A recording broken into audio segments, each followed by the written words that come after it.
Hello. Hey, Welcome to Thursday, welcome to Product Sense. the show where we talk about our favorite eco-friendly tech products shared on Steam Hunt, a blockchain version of Product Hunt. I'm Dalio. And I'm Team Humble, and we're glad you're here. Oh, very professional. Very Professional, though. very sharp. Very sharp. Just throw it in there. Like, I need to get rid of I need to always use my silent mouse when we do podcasts because I can hear the damn click. Like, The click. It's like a jailer's lock. Click. It's like, I'm starting the sample now. Click. How you doing, you? I'm not too bad. I'm a little bit overwhelmed. It's 6 p.m. at night. I've got to do a moderation co-host seating thing in 2 hours. I'd like to take an hour out and rest, but these normally take about 30, 40 minutes, sometimes on to an hour. So I feel like it's a bit of a chore today, and I'm sure lots of people who do podcasts and video and stuff, even though they love it and they love talking about the particular topic and just spending time in a browser or a chat server with the person on the opposite end, sometimes it can just feel like into 1 hour, into another hour. And I've had definitely one of those kind of days today. Not a bad day, not a sad day, not a down day or anything like that. Just a very, very heavy media day. I think when you're doing everything, well, not everything, but I think once you're doing like the logistics side of it, the editing, like coming up with wanting to have a topic, then uploading it and everything. I think people who do media all day long, and obviously I'm going to use the default here of Gary Vee. When you got somebody like Gary Vee, he's always on the go. He can do a lot of it on his phone, but he has a team of like, I don't know, 20 or 30 people like who are taking his stuff throughout a day, condensing it down to like bullet points and then like building strategies around it. Right. It can be a lot. I'd like that life. Don't get me wrong. I'd like that kind of like bang into one thing, into another, into another, into another. But, I do like the coalface stuff. I don't know why. There's something very pleasing about, even though we all globally complain about work, there is something fulfilling about getting it done. I think that's one of the things that I do think about, actually, going on to the environmental stuff, because this is Product Sense. I do think about the things that I would do if I had all those environmental things, like a greenhouse and all that. I know I would end up swapping one kind of work for another kind of work. Like from one kind of maintenance to a different kind of maintenance. Right. It still uses the same parts of your brain, like the logistics side, but it may have to do with more about how much water and sunlight your plants are getting, instead of have I messaged this client back, or I don't know. I think our brains are really good at taking over those things and just switching and being like, oh, okay. It's all the same to your brain, It's still calculations. There'll be a big payoff. I think there would be a big payoff with doing the greenhouse and growing stuff, because instead of just handing something virtually over to a client saying, there you go, it's done, like physically growing something and then eating it and being like, oh shit, like I grew that thing. Yeah. That's as full circle as you can get. I mean, it's kind of next level, really. That's like the way it was meant to always be, I think. So that's going to be exciting. It's got to change your whole relationship to food and I remember my granddad used to love sitting in his greenhouse, like talking to his tomatoes. He loved it. He wouldn't talk to anybody else in the family, but he'd talk to his tomatoes. Well, it's different true. strokes for different folks. It's true. It's true. He used to come in the house after being in the greenhouse, and like, I guess it's because nobody talked back to him. Would be freaky if the tomatoes did, to be honest. Well, yeah, but I know people who are like total curmudgeons in real life, and they like have the biggest soft spot for animals or whatever. It's just like, I get it. It's tough out there in the world. Sometimes you just want to talk to tomatoes. Sure. Yeah, I get you. Well, I actually wanted to talk a little bit. Part of the reason why you probably are feeling kind of crammed is because I just got back from the doctor's appointment, and I was at the eye doctor, and we were kind of talking about like different solutions or different ways that we can change up my contacts, because I'm developing a little bit of an irritation, a vascular problem on one of my eyes. So Mm. So she started like to suggest daily contacts, which for some reason, there's a whole bunch of factors that go into it, but I couldn't help but think of, she gave me samples. She gave me 4 sample boxes. And there were these 4 boxes, and inside of those boxes are little plastic things that hold individual contacts. And then those are sealed with foil. And it was like only a 5-day supply because these are daily contacts that she wanted me to try. And I was like, damn, that's a lot of packaging.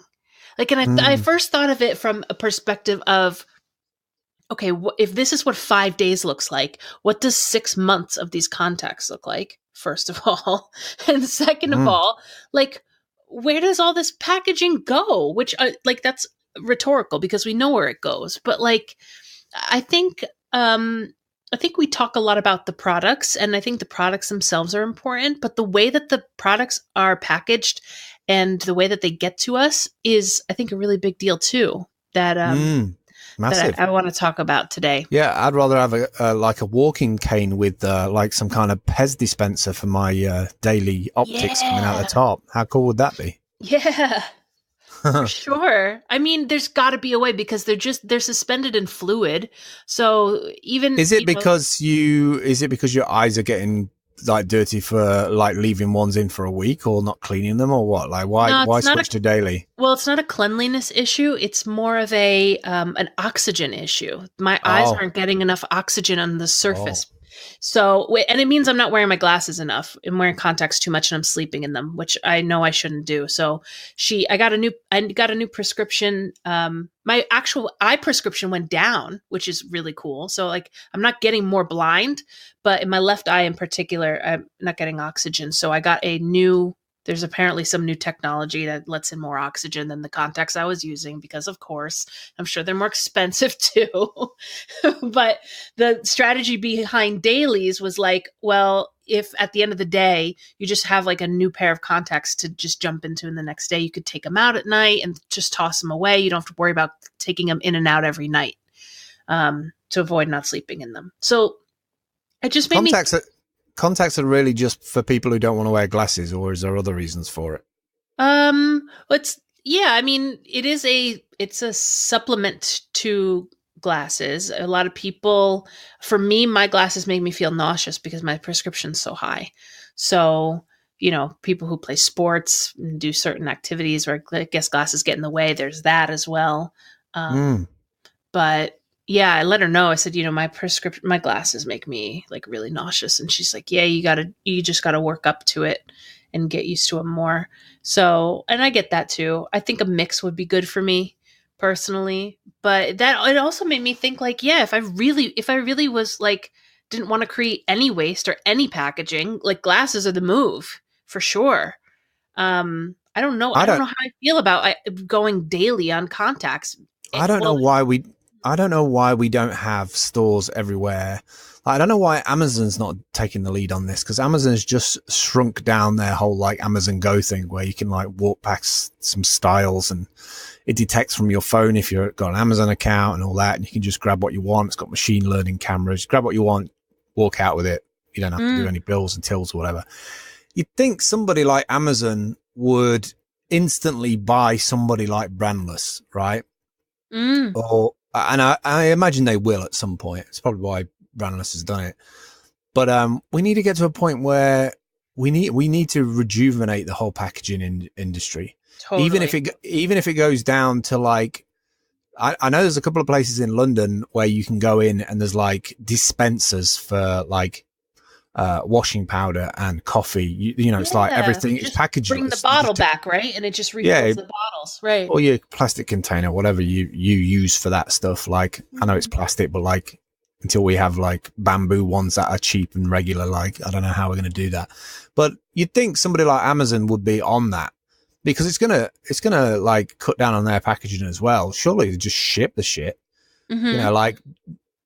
shipping containers full of it. Yeah, exactly. Well, whatever it takes. If it's coffee, just coffee beans in a big truck. I don't know how you would get them there, but remove one logistical problem of packaging, and because I know they change I know, for instance, like Coca-Cola did an initiative because somebody worked out that, we're sending Coca-Cola. Coca-Cola is probably the worst one to mention because of all the water that's used to produce fucking Coca-Cola. But my point is that somebody did some like volumetric mathematics on the crate, on the actual crate of Coca-Cola bottles, and was like, look at all this space that is going to waste when we stack these crates and put them into a shipping container and send them abroad. So somebody had the brilliant idea of like, why don't we stuff the space with medical supplies?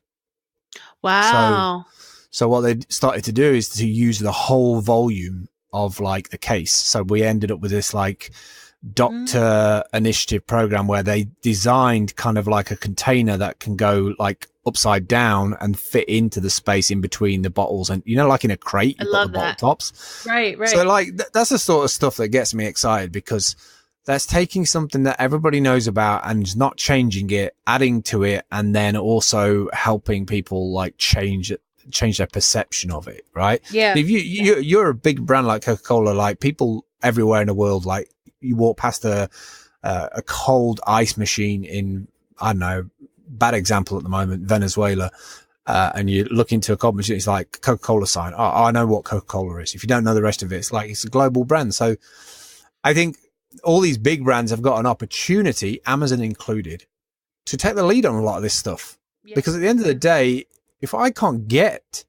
to the Amazon shop, even something like Amazon Flex that I was looking into the other day, is Amazon Flex are like doing this separate like freelancers initiative so that you can go and do it yourself, drive your own car or van. If you can't get to the client because of like the way that climate change is changing our environment, like you don't have the customers anymore. So you might as well like jump into that and take a lead on that. Right. Right. I mean, if we don't have electricity to flip on our phones and computers and get our Amazon Prime situated, that's a whole much bigger problem. Right. Yeah, exactly. Exactly. So so it was like, it was shocking to me. And it's funny, I've been using contacts since high school, and it's always been packaged, but the set of two, like, one contact for each eye, the set have always been 2-month disposables. And then this whole world of like dailies came into my mind, and I just felt like instantly overwhelmed. And I can understand it from a hygiene perspective, because you always have like the, perfect, clean, brand new contacts in your eyes at all times. But it just felt so wasteful. Like I should show you just a picture of the boxes. She handed me these 4 boxes, 2 different brands, and they were a 5-day supply. I'm like, 5 days? I don't know. I think disposable culture is, people don't really even blink about it anymore. And yeah, I know what you mean. So, and it especially, what the problem is if they can make it cheap enough, you just don't question it.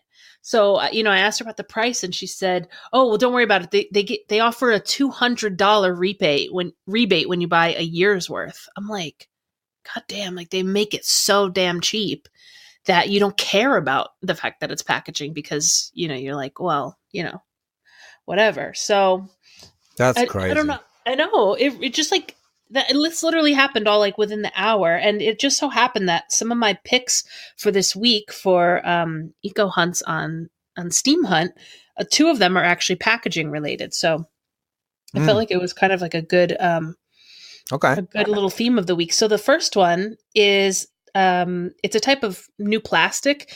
It's called Good Natured. It's at goodnatured.ca, and it's the type of plastic that you would see like in baked goods would be in, like, that clamshell type of clear plastic you'd see like a row of donuts in. Cupcakes. It's that type of plastic. And it looks, what I love the most about it is it doesn't look like anything different than anybody else is used to. Do you know what I mean? And I think that that's a big hurdle for some people. Like when people see these mycelium and like mushroom based packagings, people are like, nope.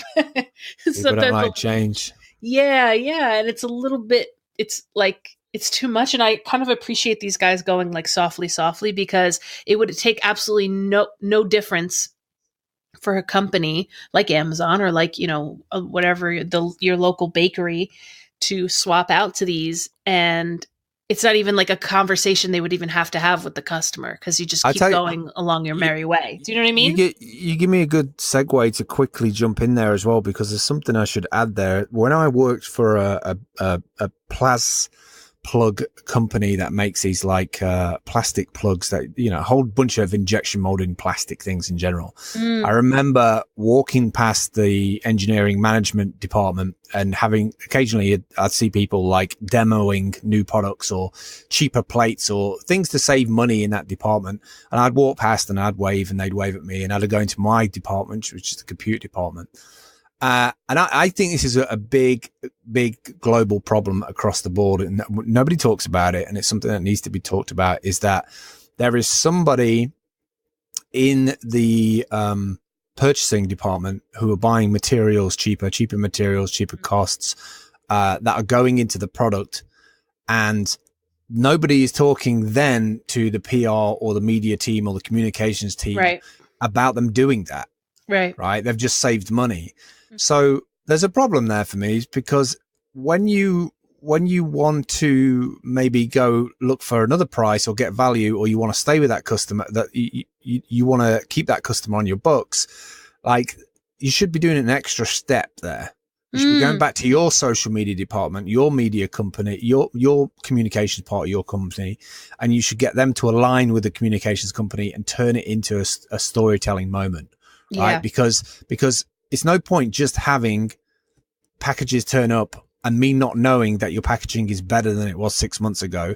Turn it into a storytelling thing, because then that makes it acceptable and makes other companies look at their products and be like, oh, you know, make it more than just cost saving. Actually use it for your sustainability index of your company. And you're right. Like consumers have this way of being like, oh, well, Kellogg's is doing it. What's General Mills's problem? Do you know what I mean? Like they do have, there's this way of like, once consumers are educated, then the bar kind of just gets set. Like I would love to see a company switch to these, they're like made of bioplastics. They're 100%, they're made of plants, first of all, which is awesome. And then they're 100% biodegradable.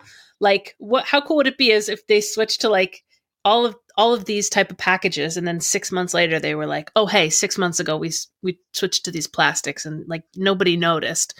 But there's that's a different do you know what I mean? Is, you just hit the perfect example for me there, because you just said, oh, they're made for plants, but like, are we having to use more resources to use the plants? Like I'm sure they're better, and we're not making any more plastics. We've reduced that footprint, but are we using plant waste? Are we using plant waste? You know, like there's a number of things in there. Like there's a disconnect. And we've got to fix that disconnect. And it's so easy to be fixed that departments need to be talking and sharing that stuff with each other, because not only are you saving money for the company, like the products that you're sending out, like you're using somebody else's technology, you're probably helping that startup grow their business because they've took on a big client. And I think both sides of that, like, I can't think of it's not purchasing, it's called something. When you're looking to, you did it in sales, like when you're looking to not acquire, not onboard, something, I can't remember the word now. Like a logistics type department? It's a logistics thing, yeah. So it's like sourcing. I can't think of the word, but we definitely need to be like talking about, oh, we've swapped out all of our stuff now and it's now plant-based. Because I just think that really helps inform, and they might open up another marketplace to people who never bought their product before. Right. Because of their eco footprint, their dust to dust ratio of their business. And especially in social now, I mean, people are I'm always seeing people on Upwork, for instance, where we get a majority of our work, who are like wanting do the whole thing. Like, I want a social media campaign and it's got to go viral and it's got to be this. Like, there is really easy ways to not only just get a big peak moment, but there's one to be like, oh, you want to check out these guys? They swapped their whole manufacturing process and now it's all like sustainable. And, you know, like stories are so important in this day and age now. Like it's way more than audience. Your actual product sourcing can be the retention and the longevity of your company because, you know? Yeah. And I think for a long time, and maybe rightly so, but I think companies didn't assume that people cared to know about that stuff. Like a lot of social media clients will say like, oh, well, I'm not in like an exciting field, so I don't have anything to talk about on social. You know, I'm an accountant, or I'm, you know, I don't know, some other type of like non-flashy job. So social media isn't for me. To which, like, to bring up Gary again, like there's always something about any, you know what I mean? Like you could be the most boring of boring, like corn farmer. And if your corn is what kind of goes into making these bioplastics that are affecting the world or whatever it is, you know, I think that's there's always something to be told in terms of like storytelling, especially if you're doing the right things ethically on the back end. Maybe people don't want to tell stories because they don't actually want to divulge how they're operating things, you know? Maybe that's a lot of it. But I feel like the companies, I mean, I'll give you a perfect example. I've been watching one particular company called Bird, which, you know, this guy just, he's a bit of a head case kind of into one thing and another idea. And he fell upon this like scooter idea to serve or help or fix that last mile problem of too many cars built up in, you know, downtown city spaces. And so we came up with Bird, which is this scooter, which is the M365 scooter from Hawaii, or I can't pronounce that name. Yeah. Hawaii, something like that. Yeah. Either way, the CEO's being locked up for something. But the thing is, this company has pretty much gone to $1 billion company in about 2 years, where it might have taken 5-10 years previously to do a company like that. And they've managed to scale because of, you know, putting these stuff out really, really quickly, doing it to like 120 different cities around the world. And is it sustainable? Probably not. Is it good for the environment? Yes. And I think we do get stuck between a rock and a hard place. Sometimes, you know, these things are thrown out there in the hope of, you know, hoping that we can kind of scale fast enough to be able to make it valid in society, but also make it pay. But the problem with that way of thinking is that we've kind of treated the environment like that for the last 50 years plus, right, where we're like, we'll get it right one day. And yet you only have to look around. You only have to read the data. It doesn't matter if you're on the fence of it or, you know, the planet goes through cycles, you know, whatever. Like, there is always going to be a better way of doing something on planet Earth, because we're always gonna not necessarily look for shortcuts, but sometimes we get forced into shortcuts because of the inefficiencies of day-to-day life on planet Earth. Right. Personally, I find anyway, not every day, not all the time. What do they say? What is that when we see something that saves us time, we need to celebrate it. No, I agree. Like that's when they say necessity is the mother of invention, right? Like, I mean, so until it becomes necessity, it's not in our human nature to think about things or deal with these things. But I also think even to the most staunch, you know, climate denier, a lot of these things just make sense on spreadsheets. They just make sense, you know, money wise. So if you can have both, I feel like that's like the big win, because then you can't argue a moral stance. You know, if that's not what somebody is driven by, or a corporation is driven by, you can at least appeal to their mathematical sense and say, like, listen, I mean, heck, Coca-Cola is a perfect example. How much corn does Coca-Cola go through for the corn syrup in their soda? And if these plastics are being made from corn byproducts, like, just do the Apple thing, get the whole damn cornfield and just integrate it into your plastics. Do you know what I mean? Like, just get the whole thing top to tail. Like, you know, done under one roof with super efficiently.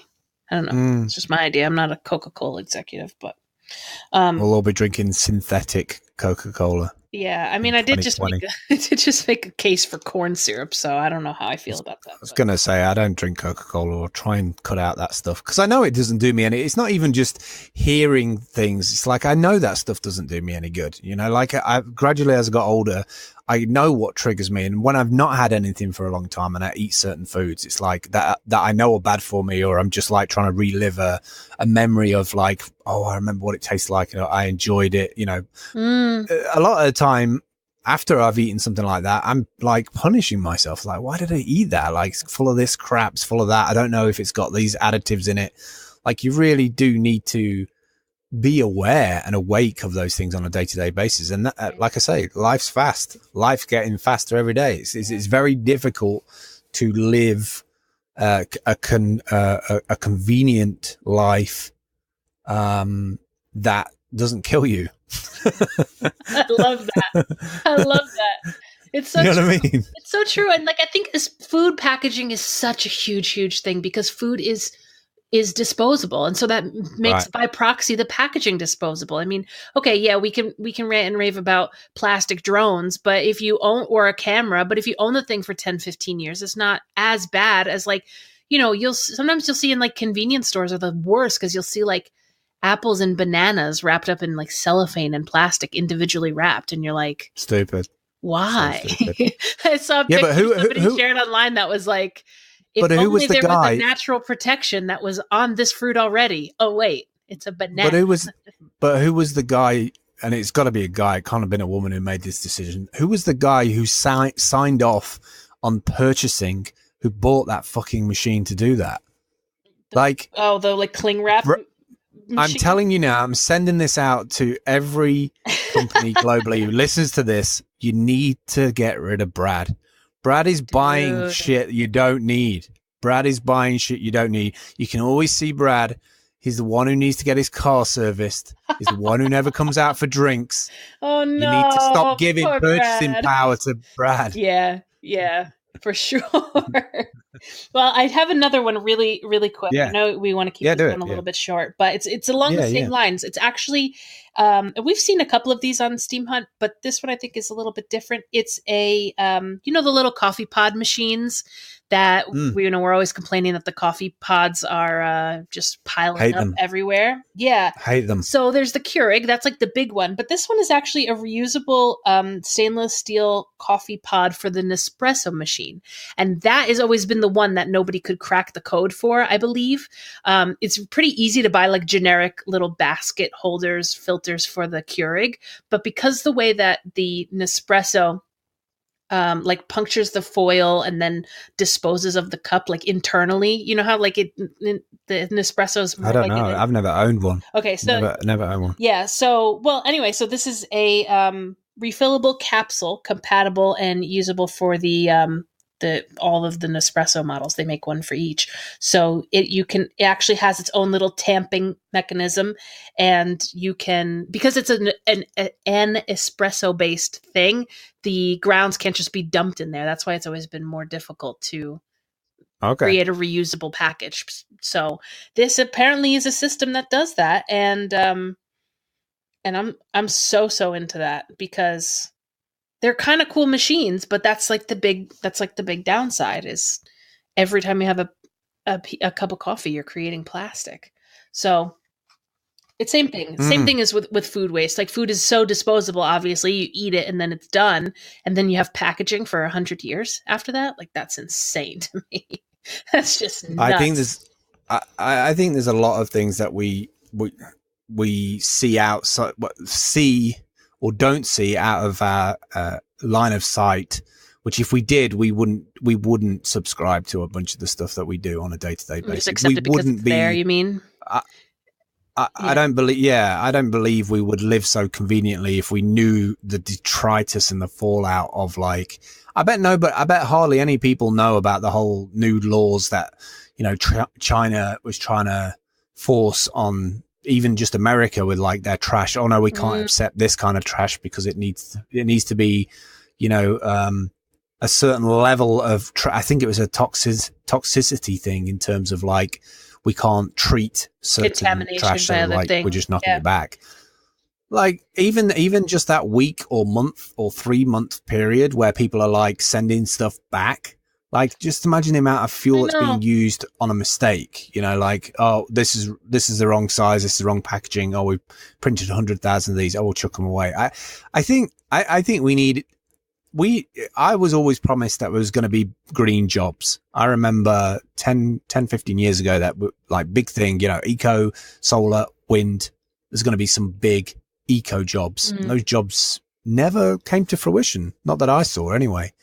I think we've got a massive opportunity to do something big with recycling. Maybe we need to build a DAP for all of the people who want to make, sustainable DAPs to do with like chains. Food and recycling and power. No, I totally exactly agree. Down to that core component, you know. And then like also the other thing, I know this is like an eco podcast, but I appreciate little products like this that then you're not stuck into buying that brand of coffee because it's the packaging that you need in order to work with your machine. Like that's always been like, same thing with printers and printer ink. It's like they'll practically hand you the printer because they know that they have you on the hook for the ink for the rest of your life. Where with something like this, you can roast your own coffee at home and put that inside of it. So anything that I think it's a good thing to think about not less the product, but in addition to the product, like what does this product mean I have to use up as a result of owning this? It's not just the first thing that you buy. It's like anything that needs refills or like, you know, those little pens, those 3D drawing pens now, like that's just melting plastic in those things, isn't it? Like, do you know what I mean? Those 3D pens, it's like anything that's got anything that's got like a cartridge or a usage or a capsule, you know, that's things that you have to factor in. And I think people just see like, oh, well, I can afford it. So, but then, you know, like, heck, where do printer cartridges go? Certainly just right in the trash, right? Like, I don't know of any like big initiative to recycle printer cartridges or get them refilled. In fact, I think they, discourage refilling of printer cartridges because, you know, they don't want you to buy knockoffs or anything. They want you to go back and buy the originals.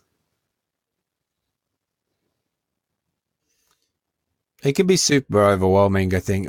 If you really like, I mean, we should, but if we really deep dive on everything that we use on a day-to-day basis, we'll be absolutely petrified in terms of how it's made and put together. But like the whole idea of like consumerism has kind of put us in this place, you know, it's like we never had access to that. You know, I used to go through my photos when I moved all my stuff onto my hard drive of like when I was young, when I was in my like 10, 11, 12 and used to fly to Spain like 2 or 3 times a year because it was a cheap thing and it was a new thing, you know, like with the right kind of advertising and momentum behind it. It's like, why stay in the UK and go and have a holiday there when you can get on the plane and fly here? It's like, well, you know, back then it was kind of the buzz factor of being able to do it. Yeah, nobody. I never could have done all those things in the UK, just not warm. You know, like it's kind of interesting how like that's what middlemen do best, right? They make them they insert themselves and then they make themselves invaluable. The storytelling of, or like, you should go because it's, you know. I can't. You wait till the quantum middlemen turn up, and we won't even know. Oh boy. You're breaking up real bad, like not real bad, but like I don't know if your microphone maybe having a power problem. Is it still real bad? Do you want to just wrap it up on the box, or you got a power line or a power charger or something? Like okay. No, it's not real. No. Yeah, I think we'll wrap it up because it's been pretty much like that for like 5 or 10 minutes. But it's not real bad. It's not real bad. It's just like bitty. Okay. Yeah, every time like you speak is like a, but it might be all right with the local copy. I'm just hoping it's going to be all right with the local copy. I don't know if it's internet connectivity from me to you or you back, or maybe it's Big Oil. They're just like trying to shut it down, man. Yeah. Quickly going to close it up, but for people who have listened for the last 30 minutes, thank you. Maybe you're in the car, or maybe you're at home, or maybe you're questioning why you've just bought that product that you're looking at and thinking about the packaging. Sorry. Check out steamhunt.com.